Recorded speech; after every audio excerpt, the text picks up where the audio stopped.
আফ্রিদিকে নিয়ে আমি 2022 সালের 9 ফেব্রুয়ারিতে একটা ভিডিও বানানোর চিন্তা ভাবনা করি। এই আফ্রিদি সম্পর্কে জানি তখন আমি আমার বন্ধুদের কাছ থেকে। তার সম্পর্কে জানার পর আমি আর সহ্য করতে পারি নাই, তাই আমি একটা ভিডিও বানাই। পরে এই ভিডিও বানিয়ে আমি আমার বন্ধুদেরকে দেখাই। বন্ধুদেরকে দেখানোর পরে বন্ধুরা বলল, আচ্ছা দাও আপলোড করে, যা হয় হইবনি। আমিও ভাবছিলাম যা হয় আল্লাহ ভরসা। আমার বন্ধুরা ছিল সাহসী, এক একজন বীর। তো বন্ধুদের কথা মোতাবেক আমি 9 ফেব্রুয়ারি 2022-এ ভিডিওটা আপলোড করি সন্ধ্যার দিকে।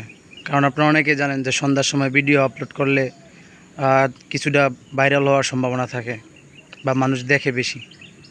তো পরবর্তীতে আমি 7টার সময় আপলোড করার পর আমি চিন্তা ভাবনা করি রাতের মধ্যে হয়তো কিছু একটা হবে। পরদিন সকাল হলো, সকাল পেরিয়ে দুপুর, দুপুর পেরিয়ে বিকাল, দিন পার হয়ে গেল, সপ্তাহ পার হয়ে গেল, কিন্তু তৌহিদ আফ্রিদি আমার ভিডিওতে একটা লাইকও করে না, একটা কমেন্টও করে না, একটা শেয়ারও করে না।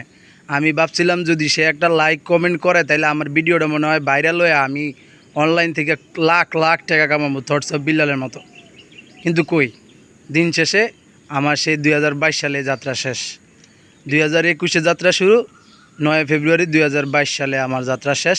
পরবর্তীতে আমি আর এভাবে ভিডিও বানাই নাই। তো কেমন দিলাম বন্ধুরা?